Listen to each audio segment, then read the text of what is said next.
সুপ্রিয় দর্শক শ্রোতা, স্বাগতম আজকের বিশ্ব এ সংবাদ পরিক্রমায়। আশা করছি আপনারা সবাই ভালো আছেন এবং সুস্থ আছেন। বিশ্ব যতই শান্তির আলোচনা করুক না কেন, তৃতীয় বিশ্বযুদ্ধের ঘনঘটা যেন ঘনিয়ে আসছে। আর এই আসন্ন তৃতীয় বিশ্বযুদ্ধের মূল খেলোয়াড় হচ্ছে আমেরিকা। আপনারা জাস্ট একটু ভালোভাবে চিন্তা করে দেখুন, আমেরিকা ইরানে আক্রমণ করার পূর্বে এমন একটি চাল চলেছে যা ইরানকে বন্ধুশূন্য করে ফেলতে পারে। পূর্বের ভিডিওতে আমি আপনাদের সাথে শেয়ার করেছিলাম ইরানকে সরাসরি সহযোগিতা করতে পারে রাশিয়া এবং চীন। রাশিয়া এবং চীন যাতে পরবর্তী আক্রমণের সময় ইরানকে সরাসরি সহযোগিতা না করতে পারে, এই জন্য আমেরিকা যে চাল চলেছে তার বিশ্লেষণ থাকবে আজকের এই ভিডিওতে। রাশিয়াকে ব্যস্ত রাখছে ইউক্রেন ও রাশিয়ার যুদ্ধকে কেন্দ্র করে। ইতিমধ্যে আপনারা সবাই জেনেছেন রাশিয়ার সীমান্তে দুইটি পারমাণবিক যুদ্ধজাহাজ প্রেরণ করেছে আমেরিকা। এই নিয়ে তুমুল বিশ্বে খুবই তোলপাড় চলছে এবং সেই সাথে সাথে আগামী কয়েকদিনের মধ্যে রাশিয়াতে আক্রমণ করবে ইউক্রেন এবং এই আক্রমণে ইউক্রেনীয়রা ব্যবহার করবে আমেরিকার সব অস্ত্র। অপরদিকে চীনকে ব্যস্ত রাখার জন্য আমেরিকা নতুন যে খেলা খেলছে সেটা হচ্ছে থাইল্যান্ড এবং কম্বোডিয়ার যুদ্ধ। স্ক্রিনে বর্তমানে আপনারা যে যুদ্ধ বিমানটি দেখছেন এটি যুক্তরাষ্ট্রের বিখ্যাত টেক্সটন এভিয়েশন কোম্পানির তৈরিকৃত বিচক্রাফট 86 উলভারিন যুদ্ধ বিমান। এই বিচক্রাফট 86 হলো একটি হালকা আক্রমণ বা লাইট অ্যাটাক যুদ্ধ বিমান, যেটা সশস্ত্র গোয়েন্দা নজরদারিতে ব্যবহৃত হয় এবং বিভিন্ন ক্লোজ টার্গেট নির্ণয় করে দিক নির্দেশনা দেওয়ার কাজ করে থাকে।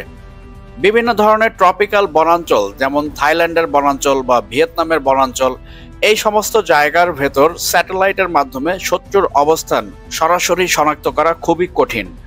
আর এই জন্যই যুদ্ধরত পদাতিক বাহিনীকে ক্লোজ এয়ার সাপোর্ট দেওয়ার জন্যই এই বিমানটিকে ডিজাইন করেছে যুক্তরাষ্ট্র। কানাডার বিখ্যাত প্যান্ট অ্যান্ড হুইটনের PT-6 টার্বোশিপ ইঞ্জিন, যার ক্ষমতা হলো 1600 হর্স পাওয়ার, এই বিমানটিতে এই ইঞ্জিনটি ব্যবহার করা হয়েছে। এই 1600 হর্স পাওয়ারের ফলে এই বিমানটি সর্বোচ্চ 574 কিলোমিটার গতিবেগে ছুটতে পারে এবং এটার অপারেশনাল রেঞ্জ হচ্ছে 1700 কিলোমিটার, অর্থাৎ 1700 কিলোমিটার। মূল বিষয় হলো সাধারণ যুদ্ধ বিমানগুলো আকাশে উড্ডয়ন করা, যেখানে খুবই ব্যয়বহুল এবং বেশি সময় ধরে উঠতে পারে না, সেখানে এই যুদ্ধ বিমান ক্লোজ সাপোর্টের অংশ হিসাবে প্রায় 5-6 ঘন্টা উঠতে পারে। দেখতে অনেকটা ট্রেনিং বিমানের মতো হলেও এর ফায়ার কন্ট্রোল সিস্টেম খুবই উন্নত। 13 ধরনের বেশি বিভিন্ন ধরনের অস্ত্র এবং মিসাইল বহন করতে সক্ষম এই যুদ্ধ বিমান। 2.75 ইঞ্চির যে লেজার গাইডেড রকেট রয়েছে সেই রকেটও বহন করতে পারে এই যুদ্ধ বিমান। এছাড়াও AGM-114 মিসাইল বহন করতে পারে এটি, এমনকি লেজার গাইডেড বোমাও বহন করতে পারে। প্রায় 60 থেকে 70 কিলোমিটার দূরের শত্রু বিমানকে ভূপাতিত করতে সক্ষম এই যুদ্ধ বিমান। আজ থেকে প্রায় 4 বছর পূর্বে 2021 সালে দুবাইয়ে যে এয়ার এক্সিবিশন হয়েছিল, সেই এয়ার এক্সিবিশনে যুক্তরাষ্ট্রের এই টেক্সটন এভিয়েশন কোম্পানি এই বিমানটি নিয়ে উপস্থিত হয়েছিল এবং ওই সময় রয়্যাল থাই এভিয়েশন ফোর্সের সঙ্গে এই বিমানটি ক্রয়ের জন্য 143 মিলিয়ন মার্কিন ডলারের চুক্তি স্বাক্ষরিত হয়, যার অধীনে 8টি উলভারিন বিমান থাইল্যান্ডকে ডেলিভারি দেওয়ার কথা ছিল। দীর্ঘ 4 বছর পেরিয়ে গেলেও যুক্তরাষ্ট্র এই 8টি বিমান ডেলিভারি দেয়নি, দিয়েছিল মাত্র একটি যুদ্ধ বিমান, যাও তারা ডেলিভারি করেছে 2024 সালের নভেম্বর-ডিসেম্বর মাসের দিকে। আপনারা সবাই জানেন মালয়েশিয়ার তত্ত্বাবধানে বর্তমানে থাইল্যান্ড এবং কম্বোডিয়ার মধ্যে যুদ্ধবিরতি চলছে।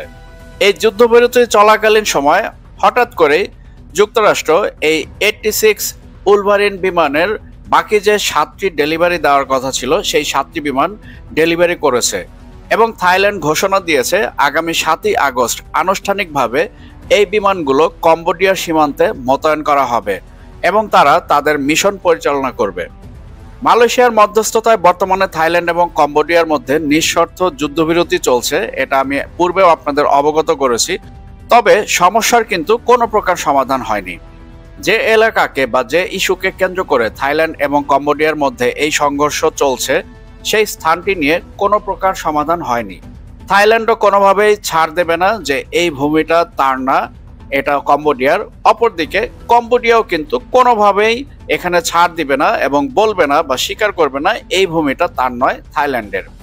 আর এক্ষেত্রে কিন্তু সামরিক বিশেষজ্ঞরা আশঙ্কা করছেন যুক্তরাষ্ট্রের পক্ষ থেকে নতুন যে 8টা যুদ্ধবিমান জরুরি ভিত্তিতে ডেলিভারি দেওয়া হলো থাইল্যান্ডে, এটা থাইল্যান্ডের জন্য এক প্রকার সবুজ সংকেত এবং থাইল্যান্ড পদাতিক হামলার জন্য প্রস্তুতির অংশ হিসেবে এটা মোতায়েন করছে। শুধু যুদ্ধবিমান নয়, এর সাথে সাথে বিপুল পরিমাণে অ্যান্টি ট্যাঙ্ক মিসাইল এবং কাঁধে বহনযোগ্য অ্যান্টি এয়ারক্রাফট মিসাইলের বড় অস্ত্রের চালানো কিন্তু সরাসরি প্রেরণ করেছে থাইল্যান্ডের ভিতর। আর এই ইস্যুকে কেন্দ্র করে সর্বোচ্চ সতর্ক অবস্থায় রয়েছে চীন। থাইল্যান্ডের ভেতর যে থাইল্যান্ড ক্যানেল রয়েছে সেটা খুবই গুরুত্বপূর্ণ চীনের জন্য। আর কম্বোডিয়া থেকে সরাসরি যদি এই ক্যানেলের মাধ্যমে একটি রাস্তা তৈরি করতে পারে, তাহলে যুক্তরাষ্ট্রের প্রভাব বলয় থেকে যে মালাক্কা প্রণালী রয়েছে সেই মালাক্কা প্রণালীকে সরাসরি কিন্তু চীন অ্যাভয়েড করতে পারবে। আর এই প্রকল্পটি বাস্তবায়নের জন্য অলরেডি চীন $23 বিলিয়ন প্রস্তাব দিয়েছে এবং এ সম্পর্কে থাইল্যান্ড এবং কম্বোডিয়ার ইস্যুকে দ্রুত সমাধান করাই হচ্ছে চীনের লক্ষ্য। অপরদিকে আমেরিকা চাচ্ছে কোনোভাবেই যেন চীন এই চুক্তি বাস্তবায়ন না করতে পারে, তাই আমেরিকা এখানে থাইল্যান্ড এবং কম্বোডিয়ার ইস্যুকে উত্তপ্ত করে রাখছে। প্রথমত, চীন ইরানকে যুক্তরাষ্ট্রের বিরুদ্ধে যে সহযোগিতা করেছে তার প্রতিশোধ হিসাবে থাইল্যান্ডকে শক্তিশালী করে কম্বোডিয়ার বিরুদ্ধে যুদ্ধ সংগঠিত করবে যুক্তরাষ্ট্র। এই কার্যক্রমের মাধ্যমে চীনের বিরুদ্ধে প্রতিশোধ যেমন নেওয়া হবে, ঠিক একইভাবে চীনের প্রভাব বলয়ের ভেতর একটি যুদ্ধ সংগঠিত করা যাবে। আর দ্বিতীয়ত, চীনের যে উচ্চবিলাসী প্রকল্প রয়েছে থাইল্যান্ড ক্যানেল, সেই ক্যানেলের কার্যক্রমও বন্ধ হয়ে যাবে। কারণ যুদ্ধ সংগঠিত এলাকায় চীন $23 বিলিয়ন বিনিয়োগের ঝুঁকি কখনোই নেবে না। অপরদিকে এই থাইল্যান্ড আর কম্বোডিয়ার এই যুদ্ধকে কেন্দ্র করে চীন এখানেই ব্যস্ত থাকবে। আর এই সুযোগেই আমেরিকা আক্রমণ করতে পারবে ইরানে, কারণ ইরান এখন বন্ধুহীন অবস্থায় থাকবে। একদিকে যেমন চীন ব্যস্ত থাকবে থাইল্যান্ড কম্বোডিয়া যুদ্ধকে কেন্দ্র করে, ঠিক একইভাবে রাশিয়া ব্যস্ত থাকবে রাশিয়া ইউক্রেন যুদ্ধকে কেন্দ্র করে। থাইল্যান্ড কেন্দ্রিক এই পরিকল্পিত যুক্তরাষ্ট্রের উদ্যোগ এবং ডেলিভারির বিষয়টি সর্বোচ্চ সতর্কভাবে চীন পর্যবেক্ষণ করছে এবং জরুরি ভিত্তিতে চীন তাদের বহরে যুক্ত হওয়া 052DM ডেস্ট্রয়ার হেজে এবং ঝুমাদিয়ান জরুরি ভিত্তিতে কম্বোডিয়ার উপকূলে মোতায়েনের সিদ্ধান্ত নিয়েছে।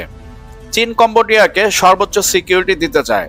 কোনোভাবেই কম্বোডিয়ার মূল ভূখণ্ডের ভেতর থাইল্যান্ডের কোনো সেনাবাহিনীর সদস্য বা কোনো আগ্রাসন হোক, সেটা কোনোভাবেই ঘটতে দেবে না চীন, কারণ এটি চীনের রাষ্ট্রীয় নিরাপত্তার সঙ্গে ওতপ্রোতভাবে জড়িত এবং যুক্তরাষ্ট্রের এই নতুন পদক্ষেপকে বৈশ্বিকভাবে আরেকটি মধ্যপ্রাচ্যের বড় হামলার প্রাথমিক শুরু হিসেবে চীন সতর্কভাবে নিচ্ছে। চীনকে ব্যস্ত রাখতে হলে এটাই হলো যুক্তরাষ্ট্রের মূল কাজ। যখন ইরান কেন্দ্রিক যুদ্ধ সংঘটিত হবে তখন চীন তার মনোযোগ একক ভিত্তিতে যাতে ইরান কেন্দ্রিক না করতে পারে সেটা নিশ্চিত করাই হচ্ছে এখানে যুক্তরাষ্ট্রের একান্ত প্রচেষ্টা। এদিকে যত দিন ঘনিয়ে আসছে যুক্তরাষ্ট্রের সরাসরি ইরান আক্রমণ করার ঠিক ততটাই কিন্তু রাশিয়ার বিরুদ্ধে ইউক্রেনের আক্রমণ শক্তিশালী হচ্ছে। যুক্তরাষ্ট্র বিপুল পরিমাণে অস্ত্র দিচ্ছে ইউক্রেনকে যাতে তারা হামলা জোরদার করতে পারে এবং রাশিয়াকে সর্বোচ্চ পর্যায়ের ব্যস্ত রাখতে পারে। এদিকে যেমন চীন থাইল্যান্ড কম্বোডিয়া ইস্যুকে কেন্দ্র করে ব্যস্ত, ঠিক একইভাবে রাশিয়াকে সম্পূর্ণ ব্যস্ত রাখবে ইউক্রেনকে কেন্দ্র করে। থাইল্যান্ড এবং কম্বোডিয়ার এই ইস্যুকে আবার নতুন করে খারাপ করার প্রচেষ্টায় যুক্তরাষ্ট্র শক্তিশালীভাবে জড়িয়ে গেছে এবং উস্কানি দিচ্ছে যাতে এখানেও চীন ব্যস্ত থাকে। কিছুদিন পর হয়তোবা এমন হতে পারে এক সপ্তাহের মধ্যেই তাইওয়ান ইস্যুকে কেন্দ্র করেও যুক্তরাষ্ট্র বড় ধরনের উস্কানিমূলক পদক্ষেপ নিতে পারে, যাতে করে চীন সেখানেও ব্যস্ত থাকে। অর্থাৎ চীনকে একাধিক ক্ষেত্রে ব্যস্ত রাখাই হচ্ছে যুক্তরাষ্ট্রের মূল উদ্দেশ্য। কারণ আপনারা সবাই জানেন, যদিও বন্ধু কিন্তু তারপরও সর্বোচ্চ প্রয়োজনের সময় রাশিয়া কিন্তু সবসময় বন্ধু রাষ্ট্রের দিক থেকে একটু পিছুটান নেয়, কিন্তু সেই ক্ষেত্রে চীন কিন্তু একটু আলাদা। কারণ আপনারা দেখেছেন বিগত পাকিস্তান ইন্ডিয়া যুদ্ধ চলাকালীন সময়ে চীন সর্বাত্মকভাবে পাকিস্তানকে সাপোর্ট দিয়েছে এবং যুদ্ধকালীন সময়ও কিন্তু তারা সাপোর্ট দিয়েছে। এই ক্ষেত্রে ইসরায়েল এবং আমেরিকা মনে করছে দ্বিতীয় ধাপে আমেরিকা এবং ইসরায়েল যখন ইরানে হামলা শুরু করবে তখন রাশিয়া সরাসরি ইরানের পক্ষে সাপোর্ট না দিলেও চীন কিন্তু সরাসরি ইরানের পক্ষে সাপোর্ট দিবে। এই জন্য চীনকে দ্বিপক্ষীয়ভাবে ব্যস্ত রাখার জন্য আমেরিকা যত কিছু করার তারা সেটাই করছে। মূলত আমেরিকা এখানে প্রমাণ করছে তারা আসলে শান্তি চায় না, তারা যুদ্ধ চায়। বিভিন্নভাবে বিভিন্ন অঞ্চলে বিভিন্ন ধরনের যুদ্ধ বাঁধিয়ে তাদের অস্ত্র বিক্রি করাই এখানে মূল উদ্দেশ্য। আসন্ন দ্বিতীয় দফায় আমেরিকা এবং ইসরায়েলের হামলার বিপক্ষে ইরানকে হয়তোবা একাই যুদ্ধ করতে হবে। যুদ্ধের সময় হয়তোবা তারা তাদের বন্ধু রাশিয়া এবং চীনের সরাসরি সহযোগিতা নাও পেতে পারে, কারণ চীন এবং রাশিয়াকে ভিন্ন ভিন্ন ক্ষেত্রে ব্যস্ত রাখছে আমেরিকা। আমরা আশা করব ইরান একাই লড়ে যাবে এই যুদ্ধ, কারণ বর্তমানে ইরান অস্ত্র এবং অর্থনীতি উভয় দিক থেকে স্বয়ংসম্পূর্ণ। ইরান কিভাবে অর্থনীতিতে স্বয়ংসম্পূর্ণ, এর পরবর্তী আপডেটে আমি সেই বিষয়ে আলোকপাত করব। আজকে এ পর্যন্তই। আপনারা সবাই ভালো থাকবেন, সুস্থ থাকবেন। আজকের বিষয় এর সাথে থাকার জন্য আন্তরিক ধন্যবাদ।